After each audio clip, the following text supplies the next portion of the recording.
Hello, everyone. Thank you so much for joining us today for Why SMBs Can't Afford to Skip Treasury Management, a financial resilience guide. My name is Devin Clark. I will be moderating today's webinar. I'm Centime's Director of Demand Generation, and I am joining you today from Charleston, South Carolina. Please feel free to share where you're joining us from in the Zoom chat. So before we begin, I just want to go over a few webinar housekeeping notes. First, we are recording. If you are curious to go back and re-watch this webinar, we'll send you an on-demand recording via email by tomorrow. Second, we kindly ask that you engage with the polls. It gives our speakers an understanding of who you are and really just helps guide the conversation. If you are joining from CPA Academy, you are required to answer at least 3 polls for CPE credit. There will be a total of 4 polls today throughout the session. So once we launch a Zoom poll, there will be a pop-up on your Zoom screen where you can select and submit your answer. For any reason, if you do not see the question pop up, there will be a poll button on the Zoom bar at the bottom of your screen that you can click, and it should surface the poll window on your screen. So for any reason, if none of these options are working for you today, you can always write into the chat, and I will follow up with you personally after the webinar to ensure that we get your answers and that you get credit for today's webinar. And lastly, we are on chat and Q&A, so we encourage you to submit any questions that you have for our speakers through the Q&A feature on Zoom. We do have a packed session for you today, so we will try our best to answer all of your questions by the end of the session.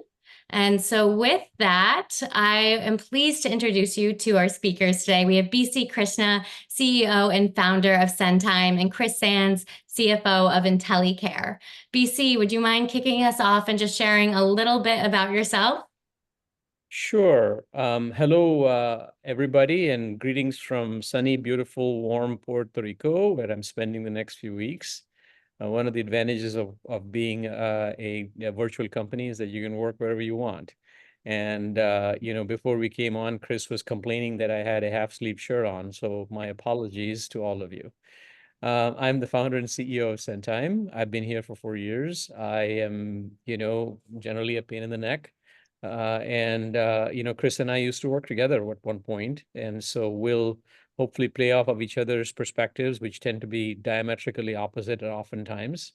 And, the result might be something of a few insights that you can take away. Awesome. All right. Well, thanks, BC, for having me again. We've, done this a handful of times now. It's always fun. So as BC mentioned, we used to work together. So I was CFO of BC's prior company, currently CFO of a digital health company called IntelliCare, coming to you today from Boston, where it is dreary and rainy and not so nice. So happy to focus on the webinar instead of our lousy weather.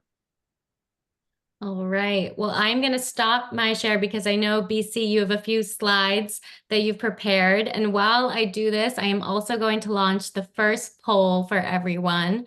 So please answer that while you can. So are we off and running here, Devin? Is it okay for me to share? We're off and running. You're welcome to start your share screen. All right. Sounds good. Let me do that and try to do it so I can be successful at it.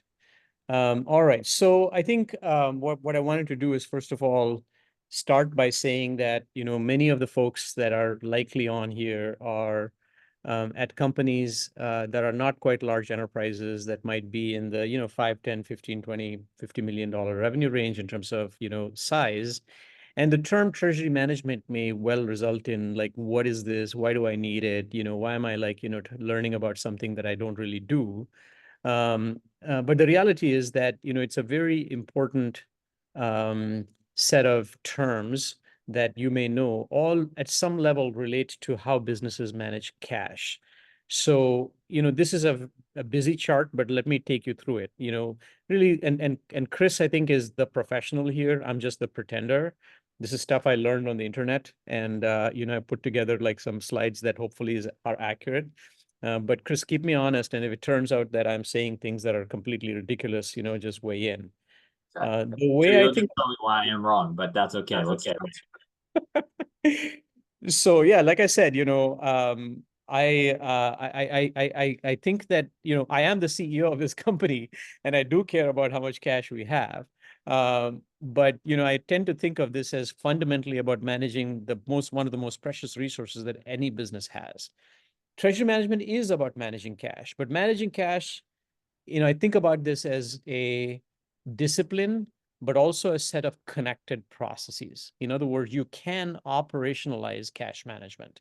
It's not just this abstract term that you sort of, learn about in Investopedia. And the way I look at it is, you can start anywhere, in this diagram, right? So if you think about, like, let's start with accounts payable as an example. And accounts payable is a key process that many businesses have. And it's about, managing invoices and paying bills. But really, accounts payable drains working capital. It drains cash balances. And so it's not just about saying that, oh yeah, I got a bill to pay, let me pay it. Often the folks in the accounts payable team have to make 4 decisions. They have to look at how much cash they have, they look at the open AP and the aging and decide, who am I going to pay? How much of that bill am I going to pay, if not all of it? When am I going to pay it? Am I going to pay it according to the terms that are available to me, or should I push the payment out? Now, should I short pay the supplier? And very importantly, do I use a credit line, a credit card, or the cash in my bank account to make those payments? You might not consciously make those decisions, but those are decisions that ultimately influence your days payables outstanding and your working capital. So cash management or treasury management and AP are linked together in that fashion. In the same way, if AP is about draining working capital, AR or accounts receivable is about replenishing working capital. And again, you have collections and past due invoices and some customers that don't pay and disputes that need to be resolved and all of these sort of everyday things that happen in the AR function. But let's not forget that there's a key metric that determines whether or not AR is strategically aligned with cash management, and that's days sales outstanding, right? If your days sales outstanding can be shortened, it means that you're doing a much better job of managing your working capital. But how do you do that? What is the context within which you're managing AP and AR? And often businesses, not everybody does it, but often businesses we have found have somewhat of a forecast. And sometimes CFOs will talk about the so-called 13-week cash flow forecast, right? Looking out 1 quarter from today, it's long enough that it gives me time to act. It's short enough that I can have an influence on that. But the forecast helps me understand what's coming in, what's going out, what is the timing between those? What can I do from a collection standpoint to pull payments in? What can I do from an AP standpoint to push payments out? Because what it does is it sort of really provides the context within which you're managing your AP and AR processes. So those are 3 elements that we think about as treasury management. Again, it's a big word, not a word that's often used in many small businesses. But what I feel like, Chris and I are trying to do today was to provide interconnected processes that every business follows, give it a label, give it a term, recognize that these are interconnected. Let's not manage them as silos, right? The 4th point and the 5th point I want to make is about credit, right? I mean, if it turns out that you can get to a happy place by pushing your payments out, pulling your payments in, managing your working capital, so have enough cushion, fantastic. But it doesn't always happen that way. There's seasonality. There's a big invoice from a certain customer that didn't get paid. There's a pandemic, that showed up suddenly, or a banking crisis that resulted in my cash not behaving the way I thought it was going to behave. So sometimes it's necessary to tap into short-term working capital lines of credit to ensure that you have the cash necessary to live to fight another day, to make payroll, or, maybe to invest in that opportunity that was available to you that needed a few, tens of thousands, hundreds of thousands of dollars. And then finally, I think it's also important that, many businesses, I suspect many of you on the call today, have more than one financial FI relationship. You have a credit card, you have a credit line, you have 1 or 2 bank accounts. We live in a world that I describe as multi-banking. It is absolutely not the case that we have a singular banking relationship and that one bank is who I depend upon for everything, right? Many of you may well be in that situation, but as businesses grow and as systemic risks develop in the banking system, it is important to make sure that you sort of, ensure that You diversify your deposits, diversify your assets, increase your yield, and ensure that you have a way to like manage your banking relationships in the least risky way possible. The larger the business, sometimes it's the case that they have more bank accounts, and the so-called discipline of bank account management. How many bank relationships do I have? How do I open them? How do I manage the fees associated with them? How do I aggregate the balances across those different banks? These become issues that are all part of treasury management. So we think of these as all interconnected processes that, again, if you're a very small company, you might not feel this pain. If you're a very large company like an enterprise, you probably have already solved this problem. But somewhere between those two extremes, right? Call it like $5-10 million in revenue to about $100 million in revenue.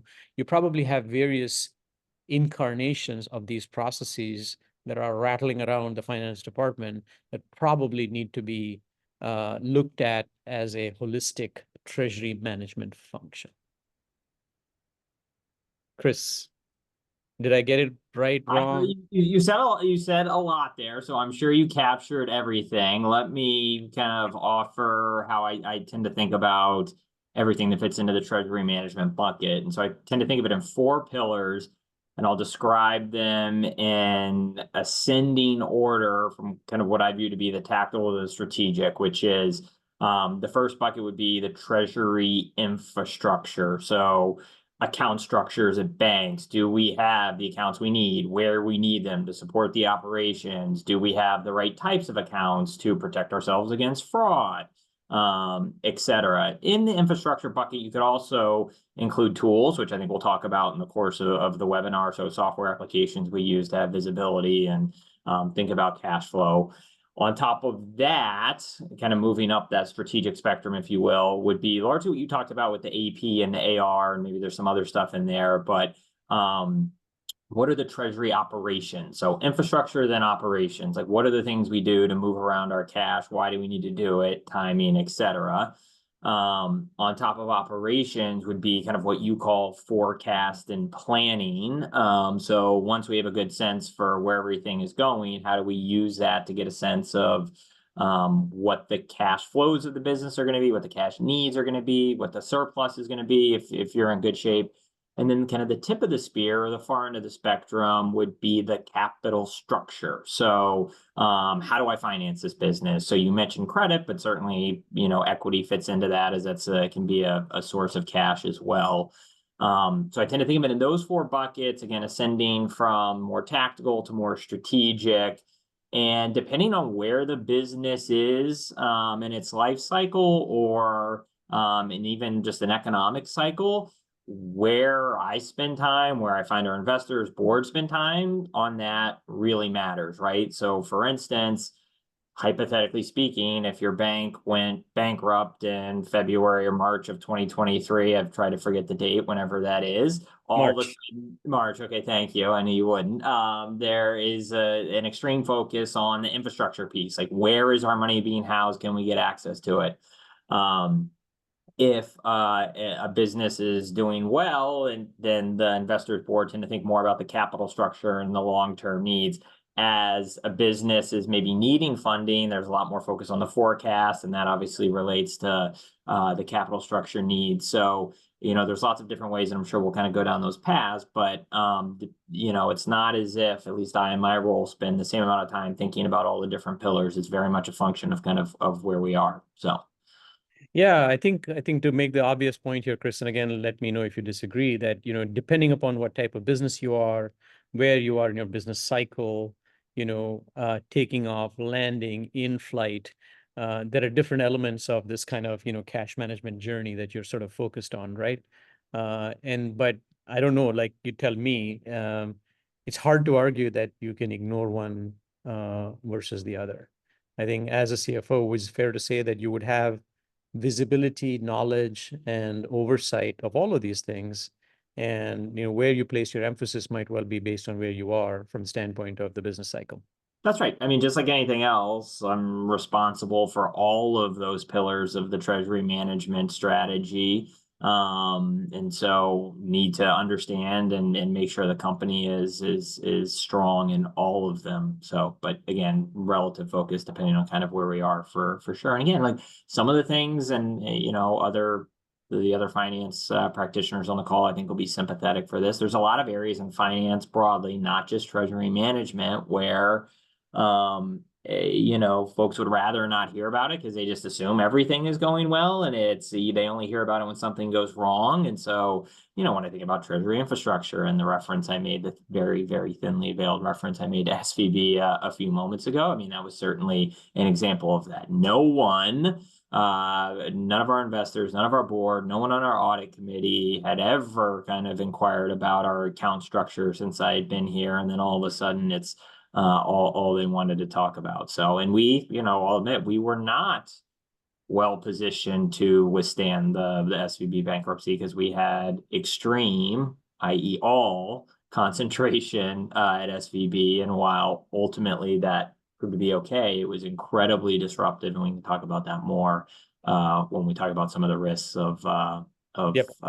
being. I think we will spend more time on banking. I think that, there's a lot of, obviously a lot of conversations taking place, software solutions that talk about AP automation, AR automation, some forecasting and so forth. But, I think that if there's anything to point towards, it's the blow up of SVB and Signature Bank and a couple of others around that time. And I don't think that crisis is completely played out. We'll talk about this. I think that many smaller businesses and many people, consumers, just assume that my money is safe, and so nothing is ever going to happen. And then you have some perspective on this, which we will come back to. But I do want to switch gears a little bit and challenge you on something here, Chris. You and I used to work together at the same company. We were not a big company. And I don't recall you ever once mentioning the word treasury management to me. Why not? Why didn't you? So again, I think this was probably in that camp of where I just said, where you assumed, maybe rightly or wrongly, that that was under control and we had everything. Yeah, but with all due respect, let me just sort of jump in here, Yeah. right? I mean, I talked to my engineering lead and he wants to wax and wane poetic about how great his QA processes are, or how his release management is amazing and awesome, right? I talk about marketing, they want to talk all day long about how their lead gen processes are amazing and drip campaigns and this and that and other jargon. But why didn't you ever say I've got this amazing treasury management, strategy, and you and everybody else on the management team need to know about it, because I want you to have confidence that your cash is safe. Yeah. So I guess the reason is in the domain of finance, there were other areas that we'd rather be bragging about, whether it's because I thought the audience was more interested in that topic, or it was an area of relative strength relative to what we were doing with treasury management. And I see what you're doing here, and I don't love it. But in any event, it's look, I would say the way I describe treasury management, we spent, as you'll recall, a lot of time talking about the capital structure piece of it, because that was very relevant as we were thinking about the cash flow forecast. And when we needed cash, we did not spend any time at all, I think, talking about the infrastructure piece, account setups, diversification, all of that. So, all I'm trying to do is provoke you, right? And of course, right. Well, the it's point working, I'm trying to, you're suitably provoked at this point, Okay. but the point I'm making is that I think it's important for finance professionals to be more vocal about some of the processes that relate to the management of cash, so that the broader organization gets visibility into the fact that the right things are being done, right? Conversely, if you don't talk about it, then, how do I know? And so that's really all my point is that, I think it's important to talk about these processes. It's important to talk about, especially in this day and age where cash is a concern, credit is a concern, bank failures are endemic, interest rates are going up and down, credit is not really that obvious to get at, VCs are tightening the belt everywhere. I don't want to sound like this is a, catastrophic situation, but the point is that it's still very important for businesses to understand what treasury management really is and to talk about it so that everybody kind of can gain confidence that the stewards of the finance operation are aware of it. Well, and look, I'll synthesize a little bit of what you said there. All of the tidbits you just said there are true. I agree it's not a catastrophic situation, but it is a much tougher treasury management environment than we had been in for the last 5 or 6 years. So it does, to your point,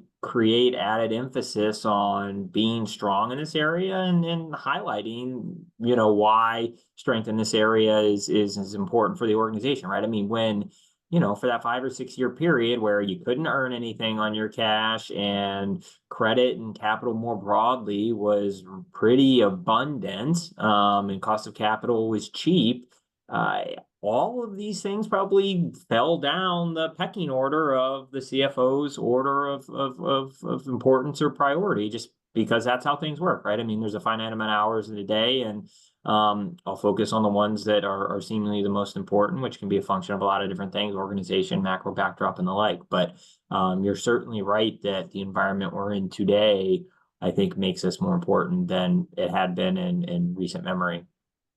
Yeah, and I think it's funny you should mention this because I looked up the history of interest rates for the last 75 years. And for those of you that care about this sort of thing, you can go find it on various, FDIC and the federal government websites. For the last 75 years, it's only a 10-year period or a 15-year period from 2008 to 2022 that interest rates have been near zero, right? From the first financial crisis through the pandemic. And it's only 15 years that we've had this so-called free capital. But generally speaking, like over the last 75 years, interest rates have, there were periods during the Carter years that, interest rates were in the 18-20%. But generally speaking, they've hovered around like 4 to 8%, right? Which is more the normal situation. And therefore, the kinds of cash management and cash constraints and treasury management functions that have needed to be in place have generally speaking, if not formally, always been in place. I think to your point, it's kind of, free capital has spoiled people. And I think it's sort of to some extent, it's important to kind of to start to look at these processes so that you can do a better job. Yeah. Yeah. So Yeah. I want to just 22 minutes, one slide. We're on a blistering pace here. So I know it's like, have we lost the audience here, Devin? I don't know. Like, maybe like everybody has sort of gone off to, do whatever it is that they needed to do, bantering back and I forth. think you still have them engaged here. And while we Okay. move on to the next slide, I think we'll launch that second poll as well. All right. So let me move on, right? I think the point is we've established some framework here. We think that treasury management is not some abstract concept. It consists of a bunch of interconnected issues. Chris's point is that just because they're interconnected doesn't mean that they're all equal priority. What gets priority may well be based on where you are in your business cycle and seasonality and things like that, right? Growth, et cetera. But the summary I will tell you is that we tend to use the word cash management and treasury management somewhat interchangeably. And this is a statement that is hopefully non-controversial. Cash is, as they say, the lifeblood of every enterprise. And the summary of this whole thing is that effective cash and treasury management is the key to business success. We've talked about this already, some of it, but I want to just really highlight a few things here again. Business cycles can and do stress cash and working capital. As I said, we've had most people here on this call probably have lived through two devastating cycles. We've had the 2008 financial crisis, which was massive, brought down organizations, destroyed the credibility of various people within government and outside of it. And then, of course, we had the uncontrolled pandemic, which also destroyed, in some weird way, actually, the pandemic infused more cash into the system than, in some ways, the sort of cash management problem was mitigated by the PPP program, right? Which brought so much cash into the system that, on one hand, businesses were saved, but it also postponed the inevitable, which is the need to be able to manage cash better. But it's also the case that anybody that's a student of financial crisis will know that there are many crises that are still lurking. I don't know what they are. People talk about the student loan crisis or like many more regional and commercial banks that are facing issues. Some of you may be following the saga of the New York Community Bank, NYCB, whose like debt has just been declared to be junk. They bought the assets of Signature Bank, and unfortunately probably didn't do a good job of like incorporating and having the right controls in place. So now we have another bank, a large bank, that is facing problems. This is not the first time it's going to happen. There are other fintech banks that, seem to be in the news a lot because of what they've been doing in terms of their controls and extending themselves. So those are issues that I think are sort of, some things that we have to deal with. Credit is expensive. The days of low cost capital are over. That basically means that, what you thought was easy to get is not easy to get anymore, which basically means that whatever you have is what you need to do better with. Which brings me to my third point, is that there is cash locked in your AP and AR processes. And I wouldn't recommend that you do this, but if you think about like delaying a payment to your supplier, which nobody ever does, right? It means that you have more cash left in your bank account and working capital. Those days payables outstanding, and looking at those days payables outstanding and extending them can, improve your working capital position. Same thing, shorten your days sales outstanding by collecting faster. Now, these are not abstract concepts. These are very concrete things that you can do by incorporating AP and AR solutions that help you gain visibility into your payables, into your aging, AP and AR aging, and then taking very deliberate steps to map out what you're going to do to plan to pay suppliers by credit card on a certain date for a certain amount, or the same thing to send out campaigns to your customers to get them to pay on time, not just, follow up after the invoices are past due. Banks do fail. And Chris, I think, has a slightly different perspective on this, which I will get to. And fraudsters do succeed. So managing your banking relationships in your cash in the bank account is as important a component of cash management as anything. So I wanted to sort of, share with you, when Silicon Valley Bank failed, I went out and looked at some of the data from the FDIC, and I came up with this sort of somewhat remarkable summary, right? If you look at like all of the bank failures from 2001 to 2023, it's about 22 years or so, and average them, on an annualized basis, which I'll be the first to tell you is not the best way to do it, because bank failures are somewhat lumpy, but still, just for dramatic effect, please bear with me, right? Because the point is that over the last 22 years, and again, this is all like when you get this deck, you can click on this link and you can see what it says. You will find that the average loss impact by bank failure in any 1 year is $32 billion, right? That's not a small amount. On average, over the last 22 years, $32 billion in deposits have been impacted by bank failures. Conversely, the same federal government has something called the FTC Customer Sentinel Network, where they actually document all of the many different cases of reported fraud. Not all of the fraud, but the reported fraud. But it's indicative of the actual problems. And there's a particular type of bank transfer or payment fraud that is strongly, they don't like classify it as like consumer fraud versus B2B fraud, but the types of fraud are strongly correlated to B2B fraud or consumer fraud. So what you're seeing here is the amount of fraud that has occurred in what I would consider sort of B2B categories, 1.86 billion, right?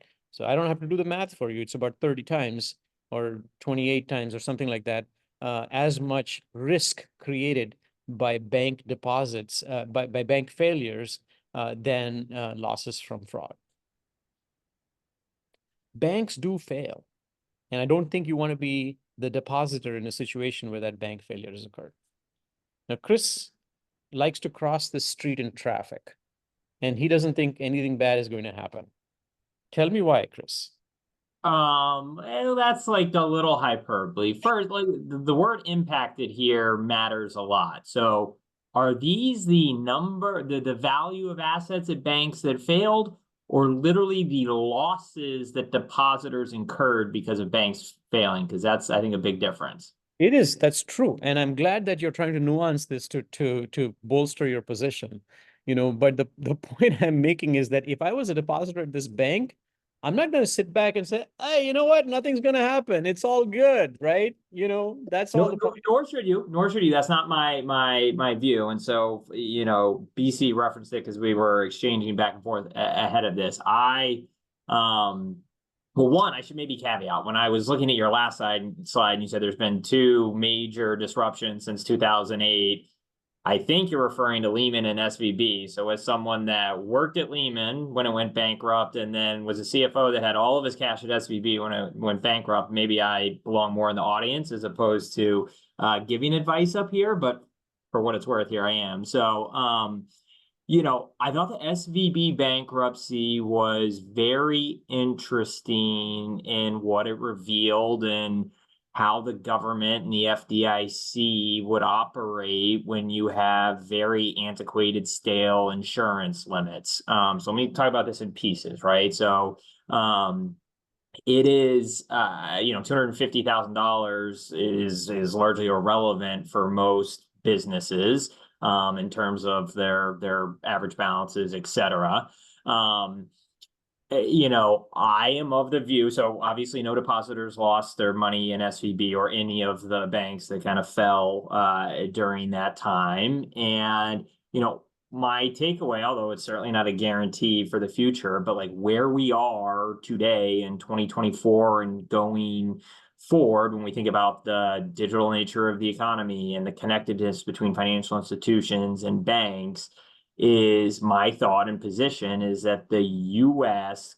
cannot afford to let depositors lose any money, largely at almost any bank, and I'll explain on that in a minute, without jeopardizing the integrity of the entire U.S. banking system and therefore the U.S. currency as the world reserve currency, et cetera. So this may prove to be wrong in the future, but I don't think that the U.S. government will let any depositors lose money in a bank failure.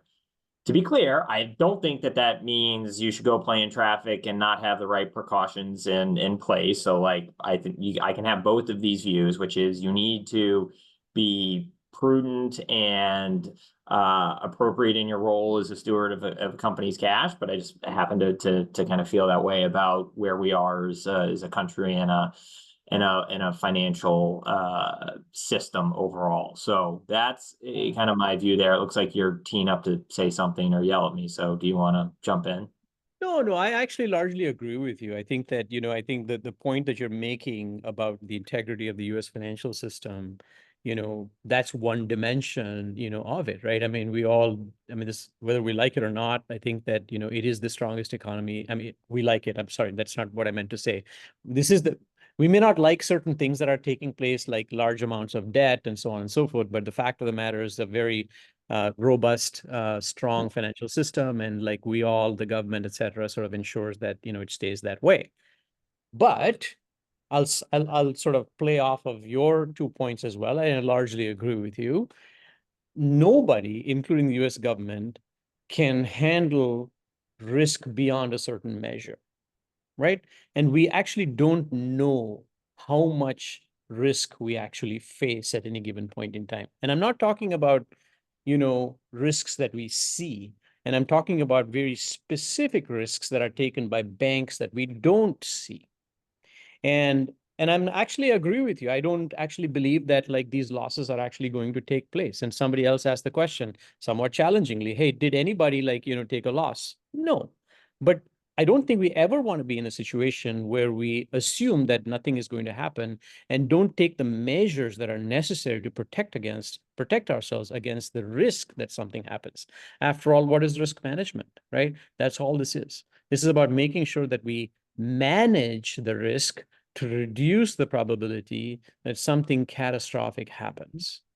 Yep. And look, losing your deposits is not the only risk. So let me tell you what I went through when SVB went bankrupt. So I mentioned that we were concentrated there. We had all of our capital there. I referred to IntelliCare as a digital labor platform. I mean, we employ nurses to go fill contingent labor needs in healthcare facilities. We pay nurses weekly in large amounts. And when SVB went bankrupt, and I did not have access to my accounts there, although it turned out that I was never at risk of actually losing that But capital. you didn't know that at the time?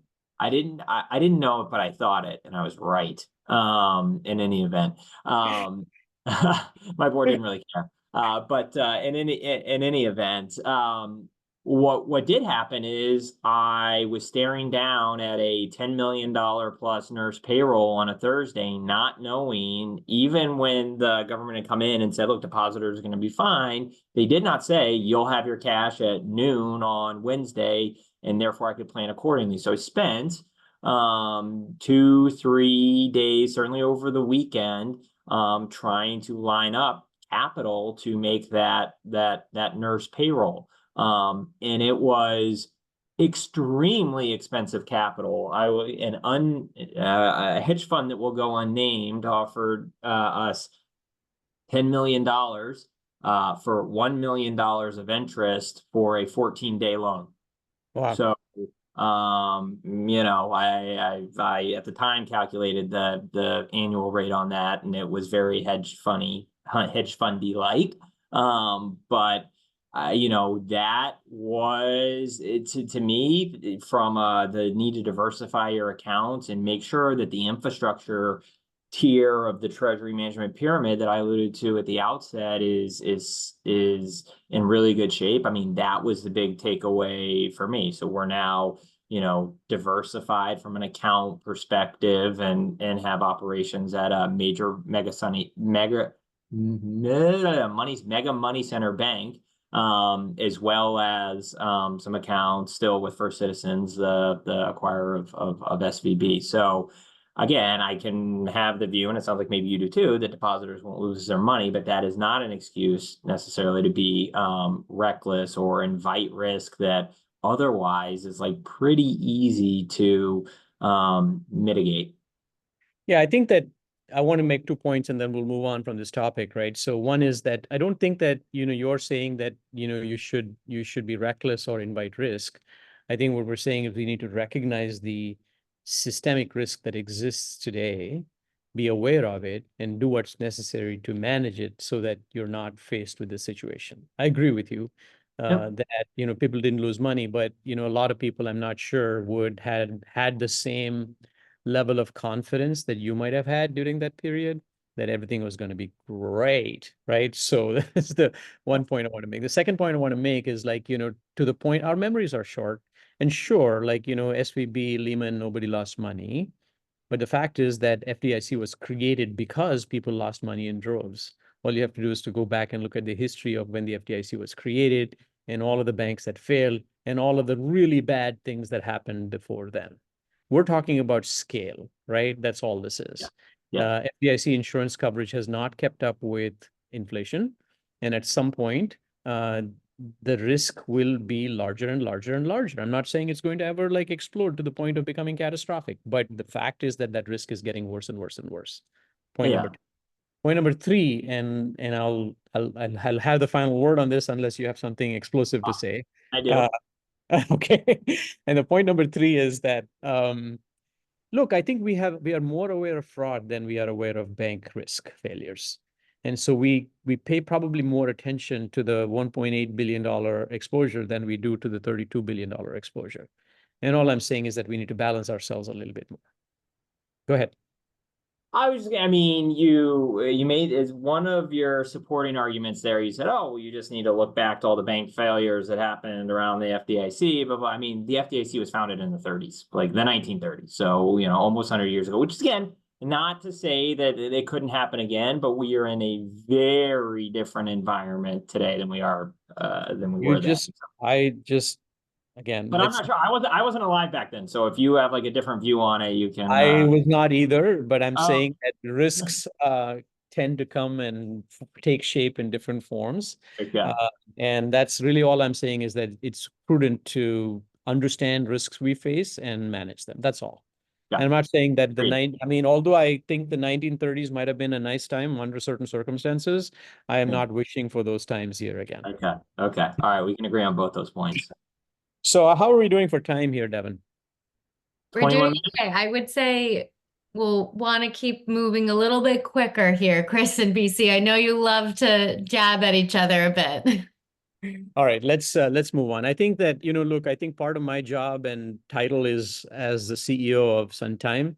And needless to say, part of my job and responsibility is to be a shill for my company and the products that we offer. I think that, what I want to do is to make sure that you all understand that, we do have a solution that helps people manage these disconnected processes and somewhat fragmented processes in a more concrete way.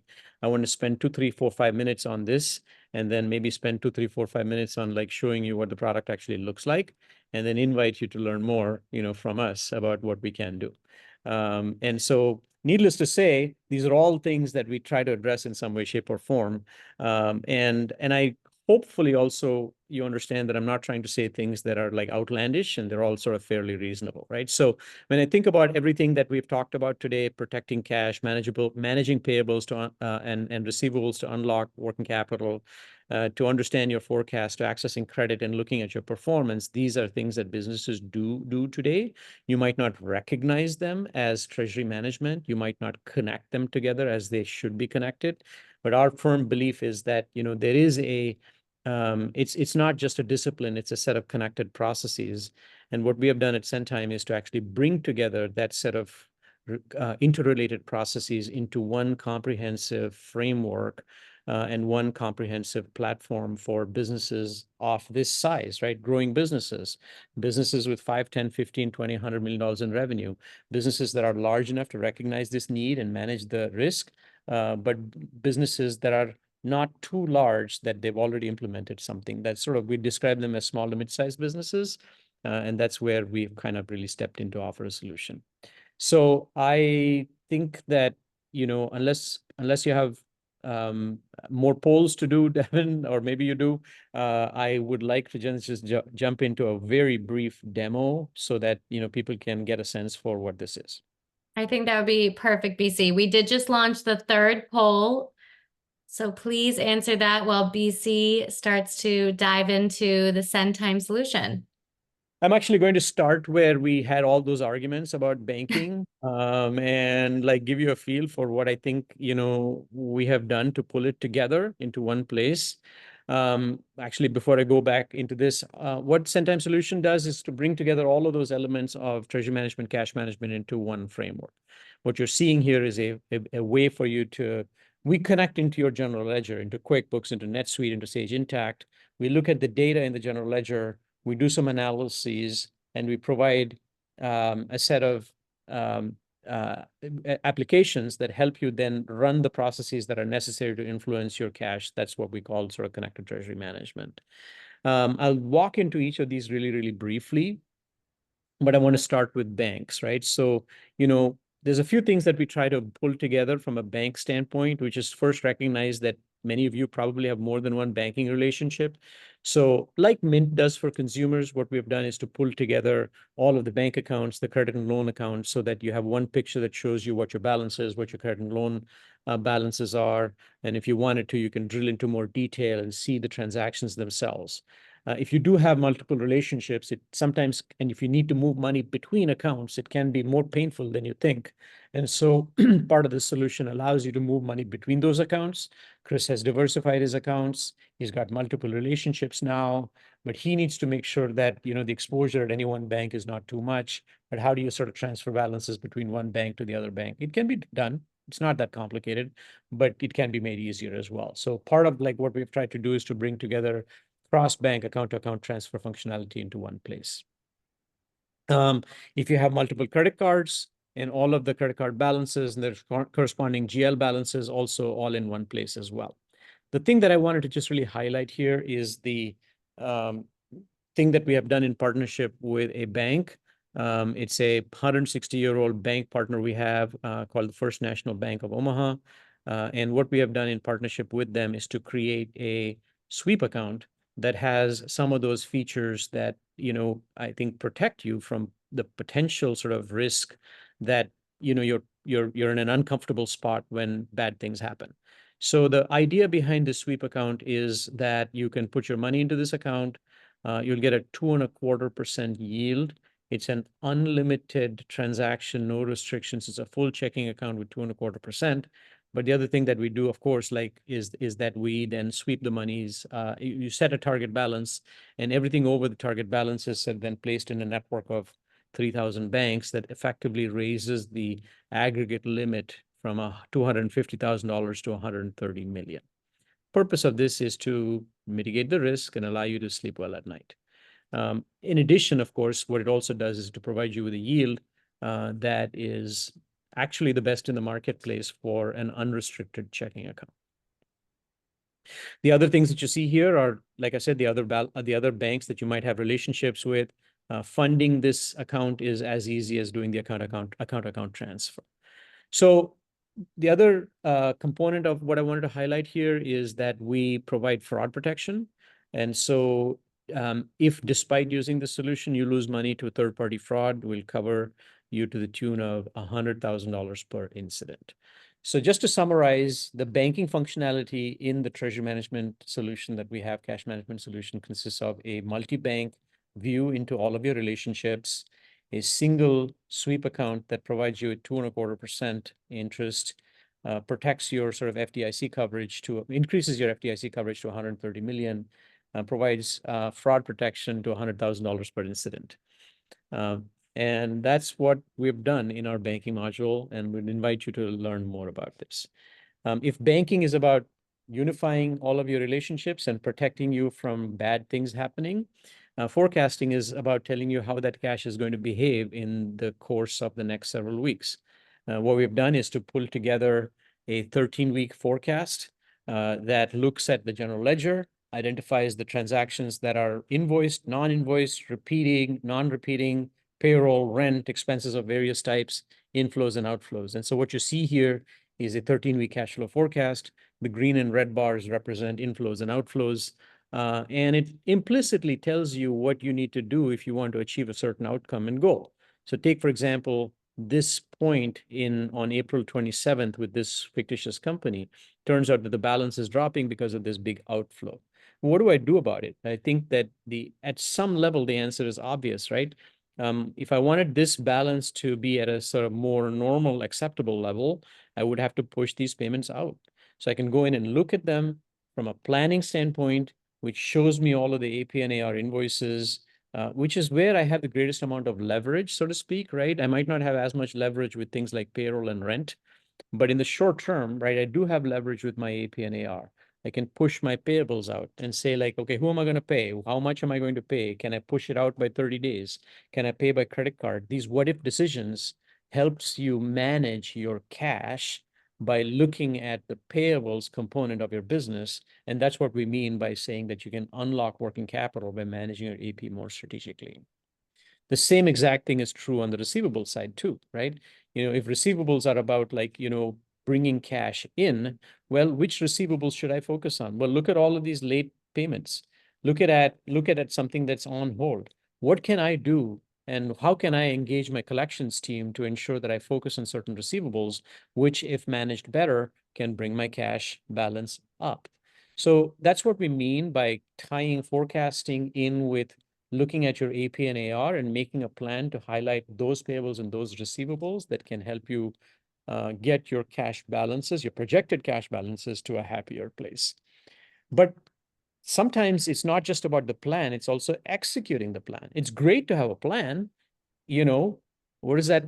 There's a Mike Tyson quote that says, everybody has a plan until they get punched in the face. So it's not just about a plan, it's about being able to execute the plan. And so that's how we think about the payables and receivables component of what we do. Don't get me wrong, our payables and receivables solutions do everything that a payables, an AR and AP solution should do. On the AP side, we provide the ability to capture documents, extract line item data from those documents, automatically code those line items to the categories that are necessary, provide workflow, to route those invoices to the right people, post those invoices to the right place. But just as importantly, your AP team manages your AP in the context of your cash and working capital. And so those decisions can be made here as well. There's a number of things that we do that, I don't have time to go into on the payable side, but that's kind of a quick summary. The key point here is that when you have a cash forecast, that forecast serves as a map to help the payables team decide what to do. And as they do it, the forecast is automatically updated as well. Similarly, on the receivable side, right? So I have a bunch of customers that I have open invoices out to. What we do is we look at the history of payments from those customers and say, what, Microwave usually pays late. They are, in this particular case, 40 days late. What I can do is what do I do about it? Well, one of the things that I can do is to start a little drip campaign for all of the current invoices to say, I'm not going to wait until the invoices are past due. I'm going to drop like little email messages to them 7, 14, 21 days before the due date so that they can then be on notice that the payment is to be made. And then as a collections team, similarly, I might look at all of the unpaid invoices and, get on the phone with customers, take notes, have assigned tasks to myself. And if it turns out that, I'm on the phone with a customer who says, what, yeah, I'm late and I'm not going to pay, I can mark it as on hold. And that then updates my forecast to push the payment out. I don't want to ever be in a situation where my forecast is incorrect because the collections team is not then fully integrated with the cash forecast. That's mostly what I wanted to say, give you a view into the components that all connect together to under the rubric of treasury cash management. The key point here is that they are really connected. Banking needs to protect your cash and give you full visibility into how much you have. The forecast tells you how that is going to behave over time and also serves as a map to help you manage your AP and AR so that you can unlock working capital with the forecast in mind. And then as you function and as you do your thing, the KPIs that are necessary to understand how you're doing are just as important as well. So, what are the key KPIs? What's my burn? What's my gross burn on the receivable side? What's my DSO? What's the DPO? What are the average days past due? Who are the people that are most impacting my receivables? These are the types of things that the business can really kind of look at. So yeah, sorry to spend so much time on the product, but I thought it would be helpful to really try to connect the dots from the sort of high level, somewhat abstract, somewhat contentious conversation that Chris and I were having down to something more specific about how this is more actionable for businesses like yours that can adopt solutions to really, at the end of the day, protect and manage cash. A very valuable resource. BC, you got Devin gave some thoughts, but there's questions in the Q&A about implementing the product and how long it takes and what that experience is like. So I don't know if you want to share just a few tidbits for the full group on that. Sure. So yeah, so we basically connect. The implementation is pretty quick. It can be as few as 1 or 2 days, and it can be as long as 20 days or so. And that time period is not implementation time. It's about making sure that we understand your goals and objectives. We connect your general ledger into the system, validate the data that we see to, really ensure that the types of metrics that we're providing are accurate, complete the training, and then sort of unleash you on the solution. But I can very quickly show you what it takes to actually, quote unquote, implement the solution, right? So it's as simple as coming in here and saying, okay, I want to connect my general ledger. So I might have one of these solutions. Let's just say I have QuickBooks and I have QuickBooks Online. So I come in here, I specify the name of my company, and then I won't go through it, but when I then go through the exercise, I'm presented a screen that shows me my QuickBooks Online credentials. I supply them, I'm connected, and now the data between QuickBooks and Centime starts to flow back and forth. And depending upon how much information you have, it can be, a couple of hours or a day or so.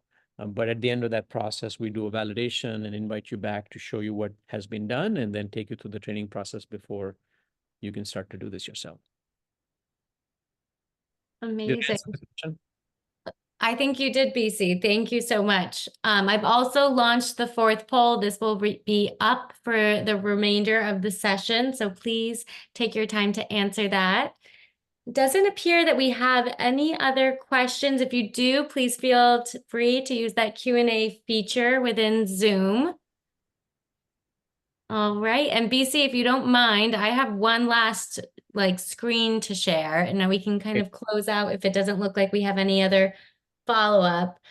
Oh, we have one question here actually. So, what information goes back into our accounting systems is the question, if the relationship is bidirectional with the accounting system. Sure. Yeah. It's sort of all relating. Typically, it's relating to um, in the context on payables and receivables, right? So, for example, think about an AP task.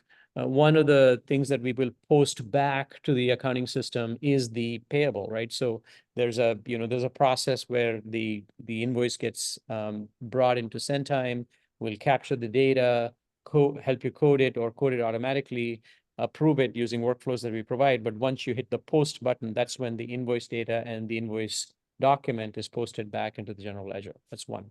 Then subsequently, on staying on AP, you might go through the process of actually making the payment. And when you make the payment, we'll then post the payment details back to the open invoice and close it out. That's another example of what happens. On the accounts receivable side, similarly, I won't go through all of the excruciating detail here, but somewhere in the process, you might receive a payment from your customer using a portal that we have. And when that payment is received, then we'll post the cash against the open receivable and close that up. So those are the types of things. Typically, these are transactional, things. So it's actually, so the product reduces the cost of staff. It actually, I like to say that it makes your staff more efficient. Our mission is not to get you to fire people. Our mission is to make sure that your people are more productive and they're more engaged in knowledge tasks that are more, worthy of human beings, I suppose, rather than sort of, things that are really simple. I mean, who at the end of the day wants to spend time rekeying invoices? Thank you, BC. I also just shared direct links. So centime.com/demo will take you to our a quick form to fill out to schedule a demo with us. You can meet with one of our Centime experts. We are also offering a $10 Starbucks coffee on us. So we'd love to learn a little bit more about your business and how you can really take advantage of Centime's AP, AR, and banking solutions to really super drive your treasury management strategy. There's also centime.com/tour. So if you're curious to just explore Centime, just in how BC was kind of showcasing over the last 15 minutes or so, you can do a self-guided tour with the Centime solution. It's a free trial to set up. So I, of course, encourage you all to do that as well. It doesn't appear that we have any more questions. BC, Chris, I just want to thank you so much again for the really exciting discussion, dare I say debate at some times. We always really appreciate when we have the two of you on for webinars. So again, thank you everyone so much for attending today. If you have any other questions, you can please feel free to reach out to me, devin@centime.com. BC, Chris, do you have any last words you want to get in? Not for me. I Thank always you. like to say that, we've done this now a few times, Devin, and I tend to think of Chris as my friend, but at the end of these webinars, I don't know if it's, if it's going to be the case or not, right? I just feel Oh, stop it. That's not true. seriously, I mean, I had this guy wearing a hoodie and a mask sitting in a black car outside my home after the last webinar. No. And I was very sure that, there was between all of that clothing, I sensed that there was a resemblance to you, Chris. So No, not true at all. So happy to do it. It was fun as always. Always a friendly banter. We enjoy it. Thank you both so much. And thank you everyone for joining us today. We hope you have a wonderful rest of your day. Thanks, everybody.